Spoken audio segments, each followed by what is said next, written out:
ज्ञानरसायनं श्रुतिकथा वैद्यस्तथा ज्योतिषं व्याकरणं च धनुर्धरं जलतरं मन्त्राक्षरं वैदिकं कोकं वाजिनवाहनं नटनतं सम्बोधनं चातुरी विद्यानां चतुर्दशः प्रतिदिनं कुर्वन्तु नो मङ्गलम् विद्यानां चतुर्दशः प्रतिदिनं कुर्वन्तु नो मङ्गलम् सदाशिवसमारम्भां शङ्कराचार्यमध्यमाम् अस्मदाचार्यपर्यन्तां वन्दे गुरुपरम्पराम्।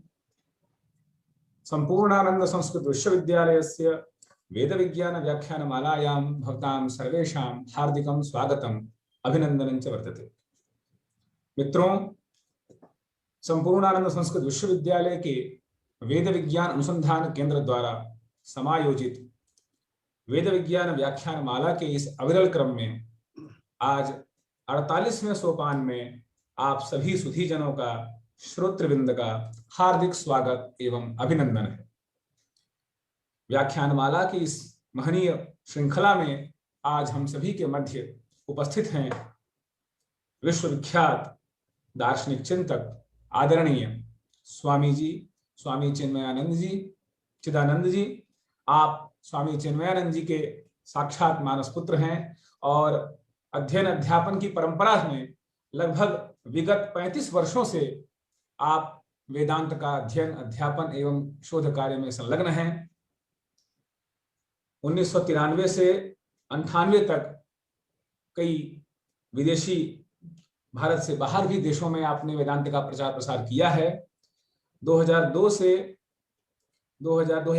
2013 तक आप वाराणसी में कृष्णमूर्ति फाउंडेशन से भी विशेष प्रकार से संपृक्त रहे हैं। अध्ययन अध्यापन मैसूर विश्वविद्यालय एवं प्रौद्योगिकी संस्थान मद्रास से पूर्ण करने के बाद एक विद्युत अभियंता के साथ साथ आप एक प्रखर दार्शनिक चिंतक के रूप में अपनी सेवाएं निरंतर समाज को दे रहे हैं। विश्वविद्यालय परिवार आपका हार्दिक स्वागत एवं अभिनंदन करता है। साथ ही एक प्रौद्योगिकी के अध्येता एवं दार्शनिक चिंतक के समन्वय के रूप में आपके विशिष्ट व्याख्यान, जिसका शीर्षक विदुर नीति, विशेषतः वर्तमान जीवन शैली के परिप्रेक्ष्य में किस प्रकार उसके संकेत हैं, इस पर आपकी दृष्टि से विश्वविद्यालय के आमुख पटल से जुड़े हमारे विश्वविद्यालय के माननीय सभी आचार्यगण, शोध छात्रगण एवं आमुख पटल से जुड़े लगभग सहस्त्रों शोधार्थी एवं दर्शनार्थी इस व्याख्यान माला का श्रवण करते हैं। इस व्याख्यान श्रृंखला में वर्तमान पर्यंत हमने कृषि विज्ञान, जीव विज्ञान, धातु विज्ञान, वेद विज्ञान, गणित विज्ञान इत्यादि विशिष्ट व्याख्यानों को तत्त विषयों के आचार्यों द्वारा सुना है। अतः इस 48वीं व्याख्यान श्रृंखला में हम विश्वविद्यालय परिवार के भी समस्त आचार्यों का हार्दिक स्वागत करते हैं। विशेषतया हम विश्वविद्यालय के माननीय कुलपति महोदय आदरणीय आचार्य राजाराम शुक्ल जी का हार्दिक स्वागत एवं अभिनंदन करते हैं। साथ ही वेद विज्ञान अनुसंधान केंद्र के समन्वयक आदरणीय आचार्य महेंद्र पांडे जी का एवं विश्वविद्यालय के समस्त आचार्यों का समवेत स्वर से स्वागत करते हुए एवं सभी के प्रतिनिधि स्वरूप मैं सभी की प्रणामांजलि आचार्य श्री के चरणों में निवेदित करता हुआ उनके व्याख्यान हेतु सादर आमंत्रित एवं निवेदित करता हूं आचार्य आदरणीय चिदानंद जी। नमस्ते, धन्यवाद। ओम यैरिमे गुरुभिः पूर्वं पदवाक्य व्याख्याता सर्ववेदान्ताः तान् नित्यं प्रणतोऽस्म्यहम्। ओम श्री गुरुभ्यो नमः। आदरणीय कुलपति प्रोफेसर राजाराम शुक्ल जी को नमस्कार करता हूँ और सारे आदरणीय विद्वज्जन, आचार्यगण, छात्रगण और संपूर्ण आनंद संस्कृत विश्वविद्यालय के सब अभिमानियों को मैं नमस्कार करते हुए इस अवसर को प्राप्त होकर मैं बहुत संतोष प्रकट करते हुए आज विदुर नीति के बारे में कुछ बातें आप सबके सामने मैं प्रस्तुत करना चाहूँगा। पहले जिनको विदुर नीति कहाँ से है, ये कैसे ये संवाद या ये ग्रंथ आ, आ गया है, ये जिनको परिचय नहीं होगा उनके लाभ के लिए मैं दो तीन बातें कहूँगा। महाभारत बहुत ही प्रसिद्ध इतिहास है, जिसमें 1 लाख श्लोक हैं और 18 पर्व हैं। आदि पर्व से शुरू करके सभा पर्व, आरण्यक पर्व, विराट पर्व और 5वां पर्व है उद्योग पर्व। आप जानते होंगे कि अंत में महाप्रस्थानिक 17वां और स्वर्गारोहण पर्व 18वां पर्व इस महाभारत में विद्यमान है। तो 18 पर्वों के बीच 5वें पर्व में, जिसका नाम है उद्योग पर्व, और उसका एक दूसरा नाम है प्रजागर पर्व, क्योंकि इसमें जागर मतलब नींद नहीं आते हुए जागृत रहना। धृतराष्ट्र ऐसा चिंता में है कि उसको नींद नहीं आती है, क्योंकि युद्ध होने वाला है। एक और वो युद्ध नहीं चाहता है, और दूसरी ओर ये पुत्र मोह से अंधा जो बना है राजा धृतराष्ट्र, वो पांडवों को कुछ भी जमीन, कुछ भी राज्य देना नहीं चाहता है। सारे के सारे अपने अपने पुत्र दुर्योधन के साथ है वो। तो वो युद्ध भी नहीं चाहता और पांडवों का, उनका शहर, उनका भाग देना भी नहीं चाहता। तो कैसे नींद आएगी उसको? वो प्रजागर, नींद के बिना जागृत रहता है, उसको कहते हैं प्रजागर पर्व। लेकिन इस प्रजागर पर्व में सिर्फ 8 अध्याय, 33 से लेकर 40वां अध्याय, इन 8 अध्यायों को मिलाकर विदुर नीति हम कहते हैं। तो विदुर सब जानते हैं। विदुर और धृतराष्ट्र और पांडु तीनों व्यास महर्षि के पुत्र माने जाते हैं।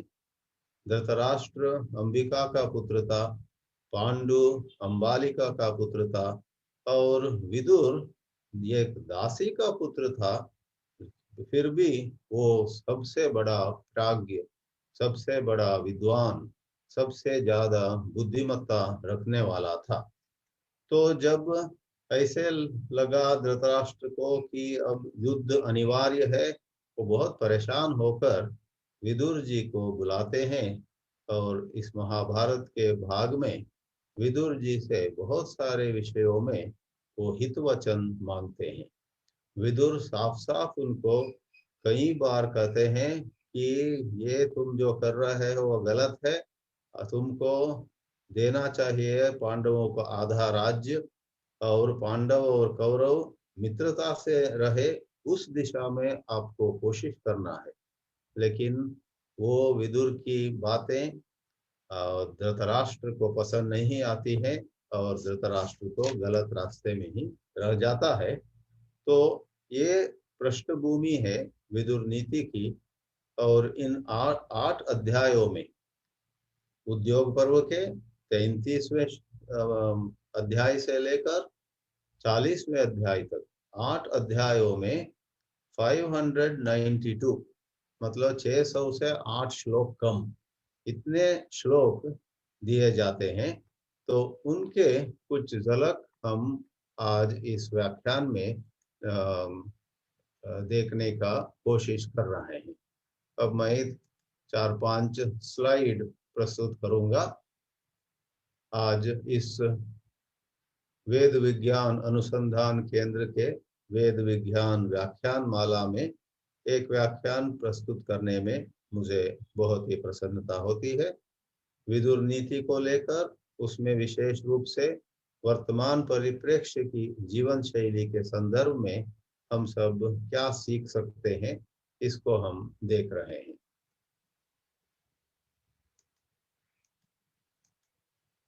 तो जैसे मैंने अभी अभी कह दिया, धृतराष्ट्र राजा जो अंध थे, और बाहर से अंध सिर्फ नहीं थे, अंदर से भी वो विवेकहीन हो चुके थे। उससे ही हम सीखते हैं कि जहाँ भी हमारी अत्यधिक ममता हो, मोह हो, वहाँ हम विवेक खो देते हैं। क्या सही है क्या गलत है, उसको हम समझ नहीं पाते हैं।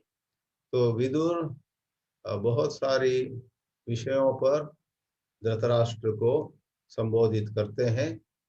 इसका हमने अभी कहा, सारे उद्योग पर्व का नाम ही प्रजागर पर्व इसलिए कुछ 3-4 श्लोकों में उस धृतराष्ट्र की मनस्थिति का वर्णन पहले मिलता है। जैसे मैं एक छोटा सा टुकड़ा यहाँ प्रस्तुत किया हूँ। पहले अध्याय जो मूल में 33वां अध्याय है, यदि हम विदुर नीति के 8 अध्याय को 1, 2, 3 इस प्रकार गिनते जाए, तो पहले अध्याय में 10वां श्लोक में एक भाग आता है, तन्मे दहति गात्राणि तदकार्षि प्रजागरम। ये जो चिंता है, ये जो परेशानी है, ये जो मेरे अंदर संघर्ष है, अब क्या होगा, अब कैसे होगा, इस प्रकार की चिंताएं, उनसे धृतराष्ट्र कहते हैं मैं सो नहीं पा रहा हूँ, और ये चिंता मेरे सारे शरीर को जला रही है, और उसीलिए प्रजागरम आकर्षित, मुझको हमेशा जगे हुए रख रही है ये चिंता। इस प्रकार जो बात आती है उससे ही हम सीख सकते हैं कि यदि आप और हम भी किसी प्रकार से अपने जीवन में विवेक खोकर गलत रास्ते पर जाते हैं और गलत काम करते हैं, गलत बातें बोलते हैं, तो हमारी स्थिति भी वही होने वाली है। तो बुरा प्रबंधक, बुरा नेता, बुरा छात्र और कोई भी बुरे ढंग से अपना जीवन बिता रहे हो, वो भयग्रस्त रहता है, वो परेशान रहता है। इसको हम कहानी के द्वारा ही सीख सकते हैं। इससे आगे जाकर कुछ वहाँ की शिक्षाएं देखेंगे। मैं यहाँ वहाँ से चुन चुन कर कुछ पंक्तियाँ आपके सामने प्रस्तुत कर रहा हूँ। 8वें अध्याय में 4थे श्लोक में विद्यार्थी कैसे होना चाहिए, या दूसरे ढंग से कहा जाए विद्यार्थी कैसे नहीं होना चाहिए, क्या क्या एक विद्यार्थी को, एक छात्र को दूर रखना चाहिए। श्लोक आता है, असूयैक पदम मृत्यु अतिवादः श्रियो वदः अशुश्रूषा त्वरा श्लाघा विद्याया शत्रवत्रयः। पहले श्लोक आप पहले पूर्वार्ध में तो असूया नहीं होनी चाहिए, a student should mind his business. दूसरा स्टूडेंट आगे जा रहा है, दूसरे स्टूडेंट को ज्यादा तारीफ मिल रही है वगैरह देखकर यदि कोई छात्र या छात्रा असूया के वश हो गए तो अपने ही विद्या खराब हो जाएगी। अतिवाद, बहुत बोलना, और अपने ही श्रेयस को, अपने ही कीर्ति को, अपने ही नाम को खराब कर लेना, इन सब से छात्र और भी गिरते जाता है। और दूसरे जिसको उत्तरार्ध बोलते हैं, इस श्लोक के सेकंड हाफ में 3 दोष बताए गए हैं। अशुश्रूषा, किसी अभिमान से, किसी अहंकार के कारण बुजुर्ग लोगों के या अपने आचार्यों के और कैंपस में कुछ सीनियर लोग हैं, उनका आदर नहीं करना, उनकी सेवा नहीं करना, वो एक गलत हो सकता है। दूसरा, हर चीज में जल्दबाजी करना गलत है। और तीसरा, श्लाघा, अपने को ही हम हमेशा बड़ा बताते हुए यदि छात्र उस जवानी में ही उस प्रकार अभिमान पूर्वक व्यवहार करें तो वो विद्या के 3 बड़े शत्रु हो जाते हैं। तो इस सारे श्लोक में 5 दोष बताए गए हैं। और आगे जाकर छात्र हो या हम कोई एग्जीक्यूटिव प्रबंधक हो या हम किसी जिम्मेदारी रखे हो, तो उस संदर्भ में कहते हैं ये 8 अध्यायों के बीच पहले अध्याय में ही आता है, पंडित लक्षणम। पंडित कौन है यहाँ? जो बुद्धिमान है, जो समझदार है, जो जो भी उसकी जिम्मेदारी हो उसको भली भांति अच्छी तरह संभाल रहा हो, उसके बारे में कहा है। सबसे पहले निषेवते प्रशस्तानि, निंदितानि न सेवते अनास्तिकः श्रद्धानः एतत् पंडित लक्षणम। वो बुद्धिमान है जो हर रोज हर सुबह ये पहले तय करता है अच्छा काम क्या है, करने योग्य काम क्या है, जिस काम से मेरी भी स्थिति सुधरे, अंदर की आध्यात्मिक प्रकार से भी मैं सुधरूं और लोगों को भी कुछ अच्छी सेवा मिले, वो प्रशस्त कहा जाता है। प्रशस्त कर्म की वो सेवा करता है, निषेवते। और जैसे ही उसको समझ में आता है कि कोई काम निंदा के योग्य है, निंदितानी न सेवते, और कभी भी वो नास्तिक नहीं रहता है। वो अपने संस्था के, अपने कंपनी के, अपने विश्वविद्यालय के या अपने परिवार के और ईश्वर में, शास्त्र में विश्वास रखते हुए, नास्तिक नहीं रहते हुए वो अनास्तिक रहता है। और श्रद्धाधान, श्रद्धा रखते हुए। इस प्रकार कुछ 15 श्लोक है जो बुद्धिमान व्यक्ति के लक्षण विदुर नीति में हम जान सकते हैं। तो आगे जाकर हम जीवन में वो 10,000 साल पीछे की बात हो या 1,000 साल पीछे की बात हो, पिछली शताब्दी की बात हो या आज की बात हो, आज के नई शताब्दी में, न्यू मिलेनियम में, इन द ईयर 2021 भी यदि हम सुखी रहना चाहेंगे तो हर रिश्तों में, हर रिश्ते में, हर संबंध में हम किस पर विश्वास करें और किस पर विश्वास न करें, इसमें काफी सतर्क रहना जरूरी पड़ेगा। तो छठे अध्याय में, आठ अध्यायों के बीच विदुर कहते हैं धृतराष्ट्र से, न विश्वसेत अविश्वस्ते, विश्वस्ते न अति विश्वसेद, विश्वासात् भयमुत्पन्नम मूलान्यपि निकृन्तति। कभी कभी क्या होता है, कोई हमारे टीम में, हमारे समूह में ऐसा होता है जिसने 2-3 बार गलत काम किया है, तो वो विश्वास के योग्य नहीं है। फिर भी समझो वो आकर हमारी तारीफ करता है या हमसे बहुत विनम्र अपने को दिखाते हुए कुछ मांगता है या कुछ दूसरी तरह से वो देखने देखने के लिए अच्छा दिख रहा है, तो उन चीजों से प्रभावित होकर यदि हम उसने जो गलत काम किए थे उन सबको भूल जाकर हम उस पर विश्वास करेंगे, वो बहुत बड़ा भूल होगा। अविश्वस्ते न विश्वसे, जो विश्वास के योग्य नहीं है, कुछ दूसरे कारण से उस पर विश्वास करना नहीं चाहिए। We have to be careful.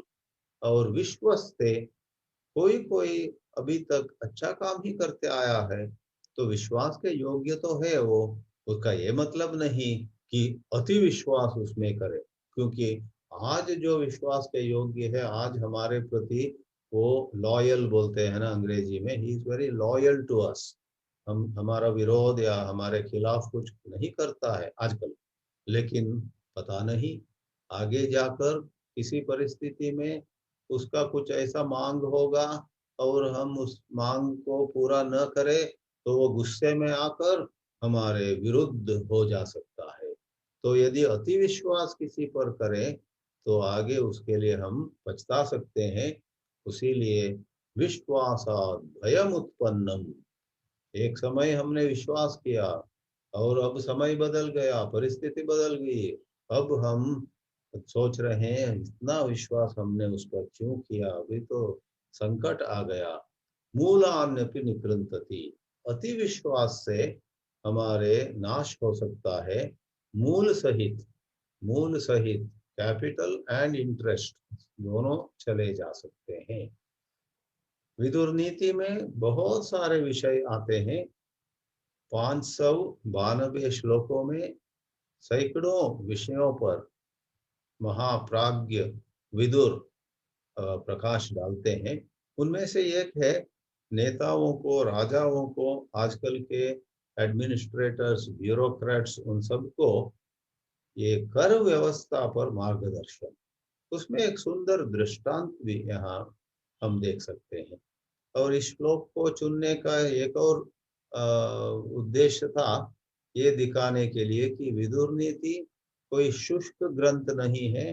तत्र तत्र विदुर नीति में बहुत सुंदर दृष्टांत, बहुत सुंदर कविता, बहुत सुंदर अभिव्यक्तियां, बहुत सुंदर भाषा हमें मिलती हैं। तो यहाँ कहा है, यथा मधु समादत्ते रक्षन् पुष्पाणि षट्पदः तद्वदर्थान् मनुष्येभ्यः आदद्यात् अविहिंसया। आदद्यात् होना चाहिए।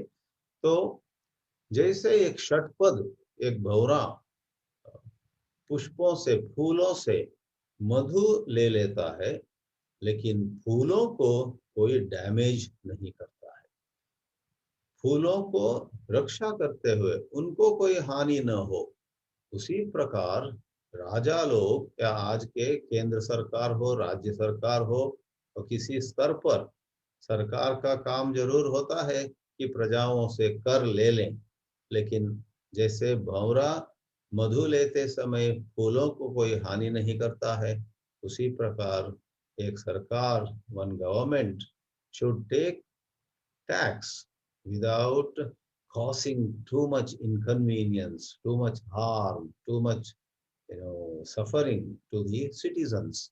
तद्वद अर्थान मनुष्येभ्यः आदद्यात् अविहिंसया। हिंसा नहीं करना चाहिए, विहिंसा नहीं करनी चाहिए, अविहिंसया। देखिए what a range of topics Vidur Niti में हमें मिलता है। फिर आप हो, हम हो या कोई भी हो, हर रोज हमारे सामने इतने सारे काम होते हैं, ये भी करना है, वो भी करना है, क्या कैसे करूं, समय लिमिटेड है।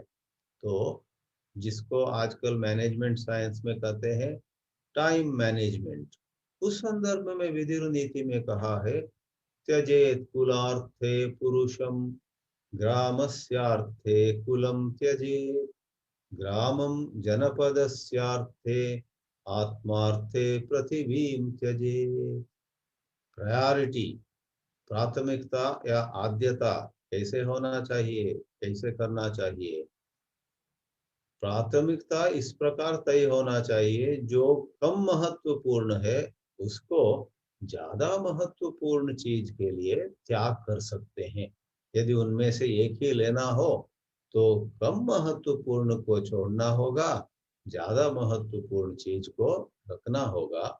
उसको सुंदर प्रकार से कहा है, एक सारे कुल के लिए कभी कभी जरूरत इस प्रकार पड़े तो एक आदमी के हित को हम त्याग कर सकते हैं, और गांव गांव के लिए, सारे गांव के लिए, एक परिवार या एक कुल को कभी कभी छोड़ना पड़ेगा, मतलब उनको थोड़ा असुविधा हो, लेकिन गांव के लिए सुविधा हो, वो अच्छा निर्णय होगा। उस गांव को भी देश के लिए, ग्रामंच जनपदस्यार्थे, और आध्यात्मिक उद्धार के लिए पृथ्वीमपि त्यजेत। इस प्रकार एक सुंदर सुभाषित है। अवश्य इस प्रकार के विदुर नीति के श्लोकों को सुभाषित संग्रहों में भी मिलाया जाता है, उसमें स्वीकार करते हैं। और अब एक और देखते हैं, कभी कभी हम इनसे कुछ बात सुनते हैं, उनसे कुछ बात सुनते हैं। एक मित्र हमको एक प्रकार का एडवाइस, उपदेश, हितवचन देते हैं, दूसरे मित्र और कुछ हितवचन देते हैं। किसकी सुनूं या किसकी न सुनूं? इसमें कहा है कि यदि हम ऐसी बातें सुनते जाए जो हमें प्रिय लगे, पसंद लगे, हमको अच्छा लगे, तो हमारा हित उसमें नहीं होगा। क्योंकि इस दुनिया में प्यारी प्यारी बातें बोलने वाले बहुत मिलते हैं, लेकिन जो प्यारी न हो लेकिन हित हो, हमारे भलाई के लिए हो, कभी कभी वो थोड़ा कड़वा भी हो सकता है, कड़वा, लेकिन हमारे हित संबंधित विषय बोलने वाले कम होते हैं। विदुर नीति में साफ साफ बताया गया। और वास्तव में इस वक्त विदुर नीति के संदर्भ में विदुर धृतराष्ट्र को अप्रिय बात कह रहे हैं। देखो, युद्ध को रोको और पांडवों को आधा आधा राज्य दे दो, और आप जबरदस्त इन पांडव और कौरवों को बोल दो कि आप लोगों को सहयोग से रहना है, युद्ध लड़ाई मत करो, झगड़ा मत करो। लेकिन वो सब धृतराष्ट्र के लिए अप्रिय रहा। वो चाहता था प्रिय बातें सुनना। तो ये कहा है, सुलभा पुरुषा राजन सततम प्रियवादिनः अप्रियस्य तु पथ्यस्य वक्ता श्रोता च दुर्लभः। जो पथ्य है, जो हमारे लिए अच्छा है, वो अप्रिय हो, वो हमारे सामने कहकर जो कह सकते हैं, ऐसे लोग दुर्लभ है। और ऐसी अप्रिय बात सुनने के लिए जो तैयार हो, ऐसे लोग भी कम है। वक्ता भी दुर्लभ है, श्रोता भी दुर्लभ है। प्यारी प्यारी मीठी मीठी बातें बोलने वाले भी बहुत मिलेंगे, और वो सुनना जो चाहते हैं वैसे लोग भी बहुत मिलते हैं। और एक दूसरे भाग में हम अब जाएंगे। विदुर नीति में बड़ी अच्छी तरह से विदुर जी कहते हैं कि हमारे जीवन में बहुत सारे प्रकार के बल हमारे लिए उपलब्ध होते हैं। तो एक जगह 5वें अध्याय में हम देखते हैं, विदुर जी धृतराष्ट्र को कहते हैं कि 5 प्रकार के बल, स्ट्रेंथ, पावर, ताकत, 5 प्रकार के ताकत हमारे जिंदगी में पेश होते हैं। और उनमें से कौन बहुत अच्छे ढंग, अच्छे प्रकार के ताकत है, और कौन कौन सा ताकत इंफीरियर, निकृष्ट, कनिष्ठ है, वो देखना है। तो इसमें कहा है 5वें अध्याय में एक श्लोक में, बलम पंचविधम नित्यम पुरुषाणां निबोध में यत्तु बाहुबलम नाम कनिष्ठम बलमुच्यते। 5 बल जो हैं उनमें सबसे कनिष्ठ है बाहुबलम, जो बहुत कम बुद्धिमत्ता रखते हैं, जिनका विवेक बहुत कम है, जिनकी समझ बहुत नीचा है। वो सोचते हैं कि जब हम शारीरिक दृष्टि से बलवान तो हो गया, सब कुछ हो गया, बात हो गई। ऐसी बात नहीं है। यत्तु बाहुबलम नाम तत् बलम कनिष्ठम बलम उच्यते। पुरुषाणां पंचविधम बलम भवति। बाहुबलम, धनबलम, अमात्य बलम, अभिजात बलम, और कहेंगे विदुर जी एक है वो प्रज्ञा बलम। और इस भाग में जहाँ 4 श्लोक हैं, प्रज्ञा बलम की प्रशंसा, जो प्रज्ञा हमारे बीच आ सके, हमारे अंदर प्रज्ञा का जनन, मेधा जनन जो कहते हैं वेद में, मेधा जनन, कुछ मंत्र है मेधा जनन के लिए। और उपनयन संस्कार में या और किसी समय हमारी संस्कृति में एक मेधा जनन नाम का एक वैदिक कार्य भी है। तो बच्चे में विशेष प्रकार से मेधा जग उठे, बुद्धिमत्ता जगे। और आप सब जानते हैं, हमारी संस्कृति में बहुत प्रसिद्ध मंत्र है गायत्री मंत्र।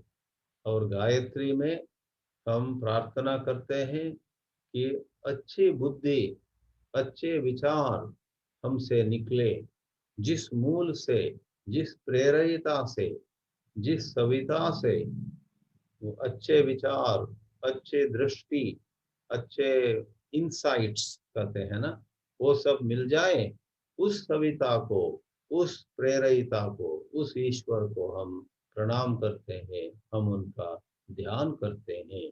सवितुर्वरेण्यं भर्गः धीमहि यह अस्माकं धियः प्रचोदयात् प्रचोदयेत्। इस अर्थ में हम सब गायत्री मंत्र को जानते हैं। उसका संबंध इन श्लोकों के साथ बहुत ही निकट है। तो बाहुबलम, यद्यपि चाहिए हमको शुरुआत वही करना तो है, हम सब शारीरिक दृष्टि से स्वस्थ रहें, उसके लिए सही ढंग का खाना, सही ढंग के विचार, सही ढंग का, सही प्रकार का आराम और कसरत, ये सब हम अवश्य करें।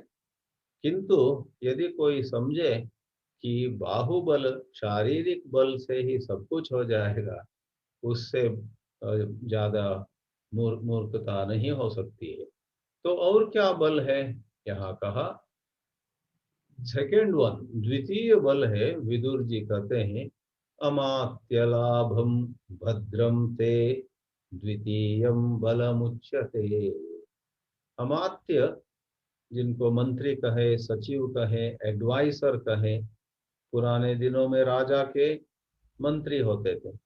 और आजकल आप किसी पद पर हो, आपको कोई ना कोई, कभी कभी एक दो, कभी कभी चार पांच, कभी उससे भी अधिक एडवाइसर्स जो आपको सलाह देते हैं, किसी किसी परिस्थिति में आप उनकी राय सुनते हैं, वो अमात्य होते हैं। अच्छे अमात्य मिल जाना, अच्छे सलाहकार मिल जाना एक बहुत बड़ा बल है। वो बाहुबल से बढ़कर है, ये कह रहे हैं विदुर जी। और तीसरा बल है धन लाभ। इसका हम निराकरण नहीं कर सकते। आध्यात्मिक दृष्टि से यद्यपि इधर उधर पैसे की, धन की निंदा होती है, जैसे सब लोग जानते हैं भज गोविंदम में, अर्थमनर्थम भावय नित्यम नास्ति ततः सुख क्लेशः सत्यम पुत्रादपि धन भाजाम भीतिः सर्वत्रैषा विहिता रीतिः। अर्थम अनर्थम भावय कहा है कुछ संदर्भ में, लेकिन वो उस संदर्भ में ठीक है।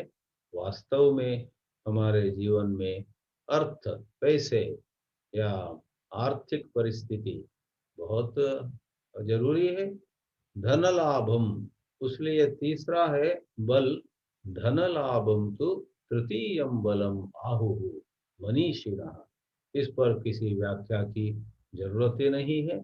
हम सब जानते हैं पैसे होने पर बहुत सारे काम हम कर पाते हैं। लेकिन यदि कोई ऐसे समझे कि पैसे होने से सब कुछ मिल जाता है, वो बहुत गलत है। बहुत पैसे होने वाले, बहुत पैसे रखने वाले, किसी किसी को नींद नहीं आती है रात को, उन पैसों से नींद नहीं मिलती है।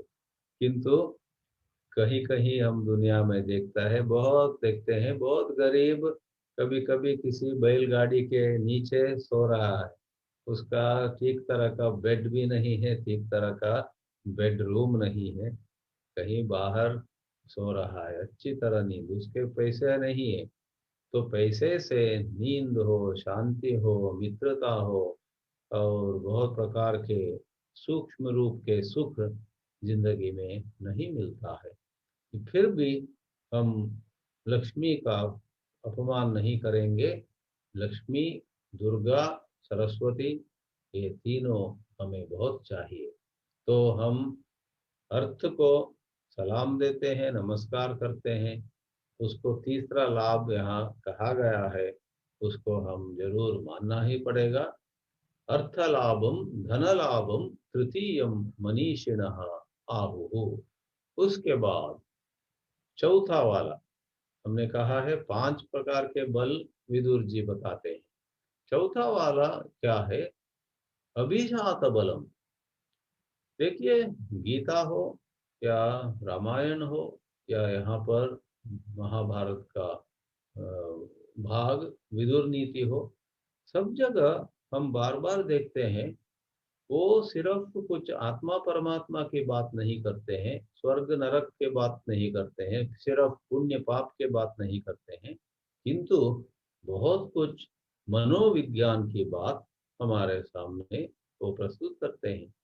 यहाँ विदुर जी कह रहे हैं, यत्तु अस्य सहजम राजन पितृपैतामहं बलम अभिजातस्य नाम अभिजात बलम नाम तच्चतुर्थम बलम स्मृतम। तो 4 बल कहे गए अभी तक, जो था धन बल, अमात्य बल, बाहुबल, और अब उन तीनों से बढ़कर ये है अभिजात बल। ये देखिए आप, जेनेटिक्स, एक आदमी के, एक महिला के जीन से इसको जोड़िए, या तो पूर्व कर्म से जोड़िए, पिछले जन्म वगैरह, जैसे भी। क्योंकि आधुनिक विज्ञान कहेगा हमारे अंदर कोई प्रतिभा हो, जैसे लिखा है प्रतिभा हो, टेम्परामेंट, एक प्रकार का भावनात्मक अ, स्थिति, डिस्पोजिशन, किसी किसी प्रकार की दृष्टि, कभी कभी फेशियल एक्सप्रेशन। कुछ लोग ऐसे होते हैं, बहुत सहज रूप से वो मुस्कुराते रहते हैं, तो उनको अभिजात है, वो जन्म से उस प्रकार का चेहरा मिला है, ईश्वर ने दिया है। और कोई कोई होते हैं अंदर सुखी होंगे, लेकिन उनके चेहरे पर कुछ भी मुस्कुराहट नहीं होता है। तो कैसे हम हसनमुखी, how can we be cheerful, pleasant, and how can we avoid being too grim and dry? हम अभी अभी बेंगलोर में रहे 4 महीने एक आश्रम में। अब वहां से निकल के आज मैं गोवा से बोल रहा हूँ। उस आश्रम में एक नौकर था, हर रोज हमारे लिए चाय वगैरह ला के देता था, सेवा करता था, बहुत अच्छा सेवा सेवा बहुत अच्छा करता था लेकिन उसके चेहरे पर कभी भी मुस्कुराहट ही नहीं था। तो हम सब उनको छेड़ते थे, अरे भैया, तुम इतनी अच्छी सेवा दे रहे हो हमको, आपके काम में कोई दोष लोप नहीं है, लेकिन तुम मुस्कुराते क्यों नहीं? उस समय भी वो बहुत गंभीर प्रकार से कहता था हमसे, हम्म, हाँ, मैं मुस्कुरा नहीं पा रहा हूँ। वो उस समय भी वो नहीं मुस्कुरा रहा था। तो ये सब अभिजात है। हमारे अंदर गाने की कुशलता हो, बोलने की कुशलता हो, हमारे अंदर किसी किसी के अंदर ये होता है भाषा के प्रति, कोई कोई व्याकरण में इतने अच्छी तरह आगे बढ़ते हैं, छोटे छोटे दोष, छोटे छोटे अंश भी वो पकड़ लेते हैं।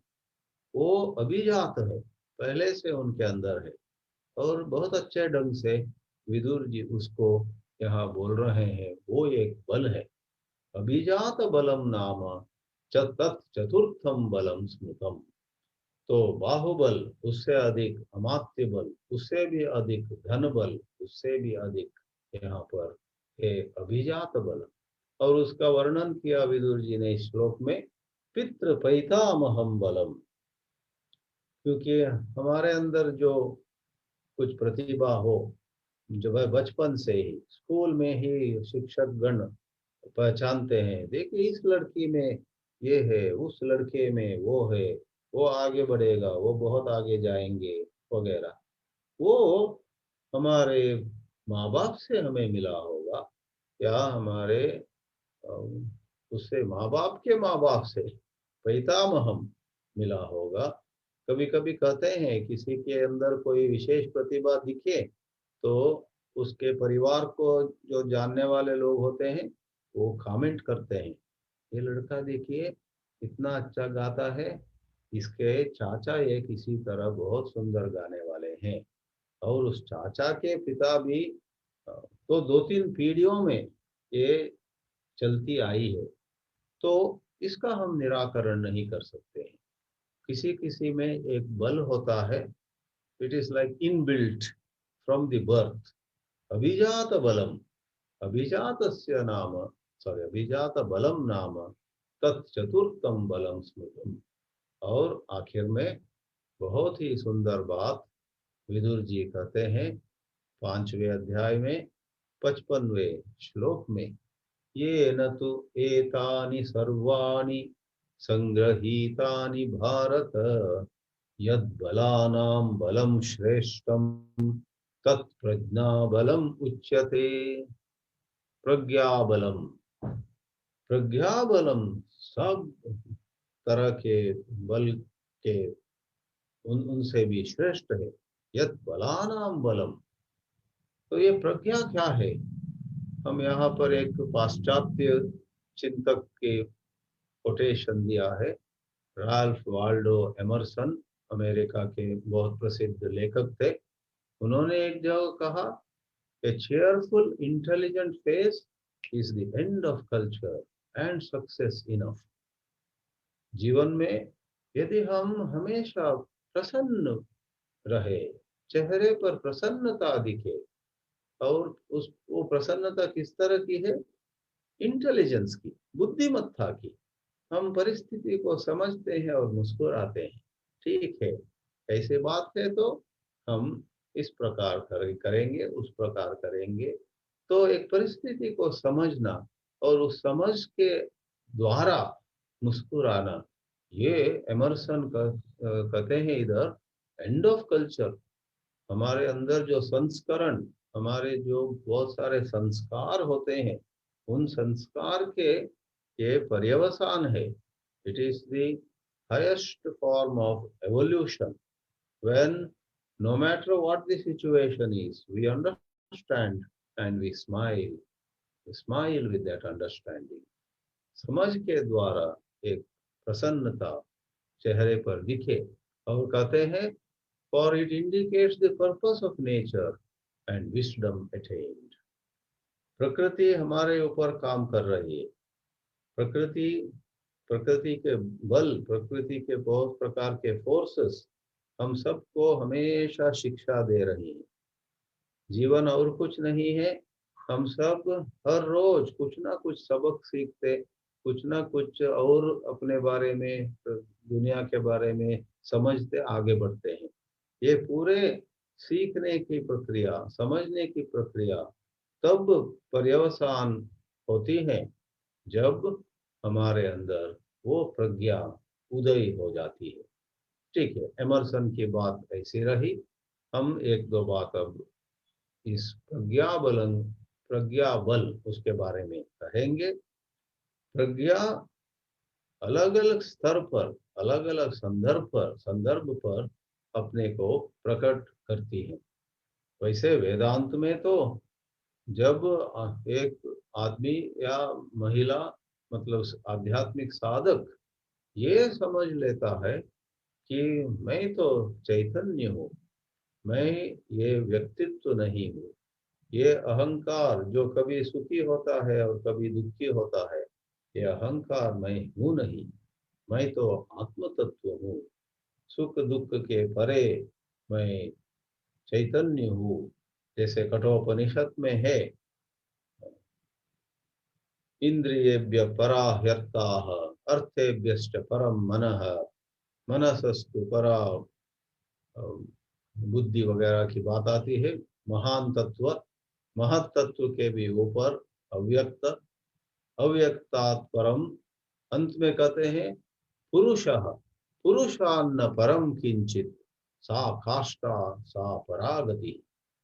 तो पुरुष जो आत्मा के लिए एक और पर्याय पद है वहां पर, तो वो आत्म तत्व को यदि कोई समझे, वो तो सर्वश्रेष्ठ प्रज्ञा है।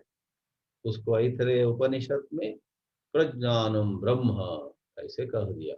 लेकिन मैं ये कहना चाहूंगा कि हम एकाएक उस स्तर पर नहीं जाना। हम प्रज्ञा को इस प्रकार समझे कि जीवन में जो हर रोज तरह तरह की परिस्थितियां आती हैं, वहां बिना पक्षपात के समझ लेना, चीज को वो जैसे है उसी तरह समझ लेना प्रज्ञा का लक्षण है। प्रज्ञा के कारण कोई कोई बचपन में गरीब हो, लेकिन उनकी प्रज्ञा के कारण, उनके समझ के कारण, उनके जो बुद्धिमत्ता है उसके आधार पर वो बहुत ही अमीर बन सकते हैं। या सिर्फ पैसे की बात नहीं है, कोई किसी गांव में था या किसी छोटे परिवार में था, बड़े कॉन्टैक्ट्स, संपर्क इधर उधर नहीं था, लेकिन यदि उसके अंदर अच्छी प्रज्ञा हो, कहीं ना कहीं से कुछ मदद लेकर हम देखते हैं एक लड़की या एक लड़का ऐसे बढ़ते हैं, ऐसा आगे बढ़ते हैं, बहुत अच्छे विद्वान बन जाते हैं और देश के या विश्व के स्तर पर इतने अच्छे विद्वान, इतने अच्छे विज्ञानी, इतने अच्छे डॉक्टर या वकील या कुछ ना कुछ उनके जीवन चरित्र में हम देखते हैं। वो बचपन में कुछ नहीं थे, कोई उनको जानते नहीं थे, उनको दिन में 2 बार भोजन खाना भी मुश्किल था समझो, लेकिन प्रज्ञा के कारण। बट व्हाट इज प्रज्ञा? प्रज्ञा होती है क्या? प्रज्ञा वो है जहाँ हम सब अलग अलग परिस्थितियों में सही निर्णय ले सके। गलत निर्णय लिए तो हम नीचे जाते रहेंगे, और सही निर्णय करें, सही प्रकार पे चुने, और चॉइसेस, प्रेय और श्रेय हमारे सामने प्रस्तुत हो जाते हैं। हम प्रेय को ले तो हमारा अधःपतन होता है, श्रेय को ले तो हम ऊर्ध्वगति पाते हैं। श्रेयश्च प्रेयश्च पुरुषं सिनीतः तौ संपरीत्य विविनक्ति धीरः। श्रेयः धीरः प्रेयसो अभिवृणीते प्रेयो मंदः योगक्षेमाद् वृणीते। कठोपनिषद में यमधर्मराज नचिकेत को कहते हैं, हम सबकी जिंदगी की कहानी और कुछ नहीं है, बार बार हमें 2 विकल्प सामने मिल जाते हैं। एक प्रेय है जो थोड़े देर के लिए हमें सुख जरूर देगा, लेकिन हमको नीचे गिरा देगा। दूसरा, वो प्रेय था। दूसरा श्रेय है जो थोड़ी देर के लिए कुछ असुविधा जरूर करेगा, लेकिन वो श्रेयो मार्ग लेने पर हम आगे आते हैं, ऊपर आ जाते हैं। हमारे अंदर से भी एक श्रेष्ठता प्रकट होती है, और बाहर के परिस्थितियों में हम विनर्स, हम जीतेंगे, हम आगे बढ़ेंगे। तो इन सब में देखिए, ये कहकर हम अपने व्याख्यान समाप्त करेंगे। प्रज्ञा वो है जिसके द्वारा हम कई परिस्थितियों में, वो आत्मानात्म विवेक के उस ऊंचे स्तर पर होने की जरूरत नहीं है, बहुत सारे लौकिक परिस्थितियों में भी विवेक से प्रेयो मार्ग को दूर रख के श्रेयो मार्ग को चुन सके। वो विवेक, वो बुद्धिमत्ता, दैट इंटेलिजेंस इज प्रज्ञा बलम। तो बहुत सारे ऐसे विषयों पर विदुर जी प्रकाश डालते हैं, और इन श्लोकों में, इन करीबन 600 श्लोकों में विदुर नीति के आधुनिक परिप्रेक्ष्य में भी, आधुनिक जीवन शैली के संदर्भ में भी हमें इतने अच्छे मार्गदर्शन मिलते हैं, जिससे हम लाभान्वित होकर हमारे जिंदगी को सार्थक कर पाते हैं, कर पाएंगे।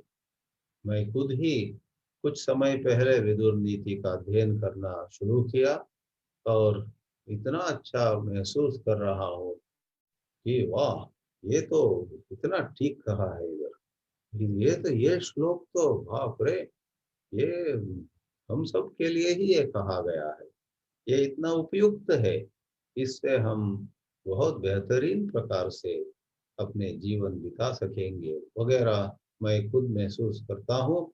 और उसी लिए आज आप सबके सामने में भी ये विदुर नीति के कुछ ग्लिम्पसेस, यहाँ वहाँ छोटे छोटे विदुर नीति के कुछ एग्जाम्पल्स मैं प्रस्तुत करने का मैंने प्रयास किया। इतने कहकर मैं इस आयोजन जिन्होंने किया है, कुलपति प्रोफेसर शुक्ला जी से लेकर वो सारे समूह को, that full team who has put together this beautiful series of lectures, उनको मैं अभिनंदन करता हूँ, अभिवादन करता हूँ और कृतज्ञता प्रकट करता हूँ। इन बातों के साथ मैं अपने इस व्याख्यान को समाप्त करता हूँ। ओम नमो नारायणाय।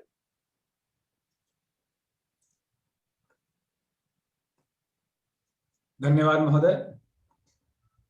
आचार्य श्री के व्याख्यान से हमारी यह व्याख्यान श्रृंखला उपकृत हुई।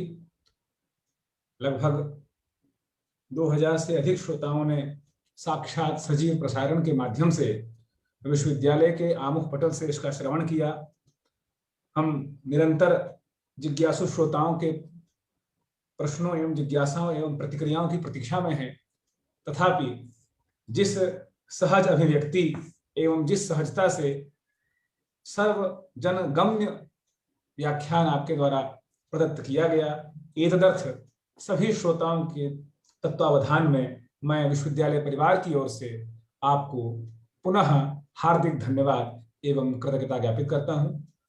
महोदय, आपने वर्तमान परिप्रेक्ष्य में विदुर नीति के कतिपय सूत्रों पर और सबसे महत्वपूर्ण बात जो अंत में आपने बताई कि यह निरंतर अध्ययन एवं निरंतर अनुपालन का विषय है और यह एक व्याख्यान श्रृंखला का विषय है। यह व्याख्यान माला में एक पुष्प का विषय नहीं है, स्वयं ही विदुर नीति पर व्याख्यान माला की श्रृंखला का विषय है।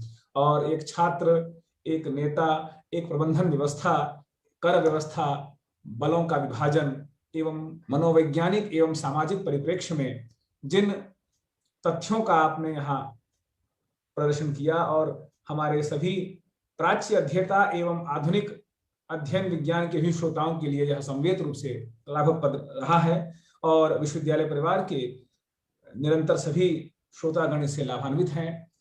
संप्रति किसी विशेष प्रकार की जिज्ञासा का वस्तुतः इतने सहज व्याख्यान के बाद और अभूतपूर्व व्याख्यान के बाद, क्योंकि इस तरह के विषय प्रायः लोग स्पर्श नहीं करते हैं, तो लोगों ने के लिए एक नूतन प्रकार का विषय और नूतन स्वारस्य आपके व्याख्यान से प्राप्त हुआ है।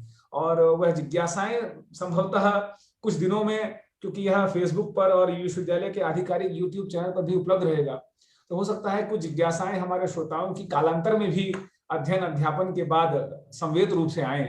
तो हम निरंतर उन जिज्ञासाओं को समेकित करके आपके सौकर्यानुसार, आपके सौविध्यानुसार कालांतर में विदुर नीति वर्तमान शैली के जीवन परिप्रेक्ष्य में जिज्ञासाएं एवं समाधान के रूप में एक लघु व्याख्यान या कालांतर में हम एक व्याख्यान में प्रश्नोत्तर का संवाद रख सकते हैं। क्योंकि मैं देख पा रहा हूं श्रोतागणों की तरफ से कोई विशेष जिज्ञासा प्राप्त नहीं हो पा रही है। सभी की प्रतिक्रियाएं प्रशंसात्मक एवं संतोषजनक हैं। इसलिए हम सभी की ओर से आपका हार्दिक धन्यवाद करते हुए इस व्याख्यान माला में इस विशेष प्रकार के व्याख्यान का, क्योंकि एक विषय विशेष को लेकर के व्याख्यान आज तक हमने सुने, लेकिन एक सार्वजनीन व्याख्यान जिसका प्रयोग हर वर्ग का व्यक्ति वर्तमान परिप्रेक्ष्य में कर सकता है और एक ऐसा विशेष पक्ष जो महाभारत जैसे विश्वकोश में हम लोगों के द्वारा सुना जाता है, परंतु अध्ययन की दृष्टि से इसका सर्वांगीण अध्ययन संभवतः नहीं किया जाता है।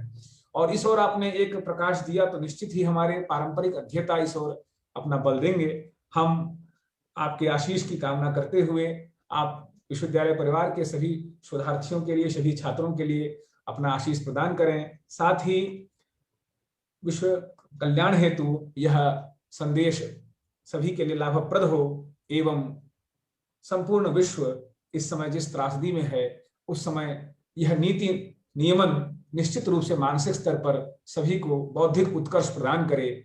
इन सभी शुभकामनाओं के साथ विश्वविद्यालय परिवार की ओर से हम पुनः माननीय कुलपति जी की ओर से, वेद विज्ञान अनुसंधान केंद्र की ओर से आपके चरणों में हार्दिक कृतज्ञता एवं सभी श्रोताओं की ओर से हार्दिक धन्यवाद ज्ञापित करते हैं। साथ ही हम विश्वविद्यालय परिवार के समस्त आचार्यों एवं विशेषतया माननीय कुलपति महोदय समेत सभी विश्वविद्यालय के सदस्यों का संवेद स्वर से हार्दिक धन्यवाद ज्ञापन करते हुए परंपरा अनुसार शांति पाठ पूर्वक इस व्याख्यान माला को आचार्य श्री की अनुमति से यहीं पूर्णता प्रदान करते हैं। ओम पूर्णमदः पूर्णमिदं पूर्णात् पूर्णमुदच्यते पूर्णस्य पूर्णमादाय पूर्णमेवावशिष्यते। ओम सहनाववतु सहनौ भुनक्तु सह वीर्यं करवावहै तेजस्विनावधीतमस्तु मा विद्विषावहै। ओम सर्वे भवन्तु सुखिनः सर्वे सन्तु निरामयाः सर्वे भद्राणि पश्यन्तु मा कश्चित् दुःखभाग् भवेत्। ओम शांति शांति शांति।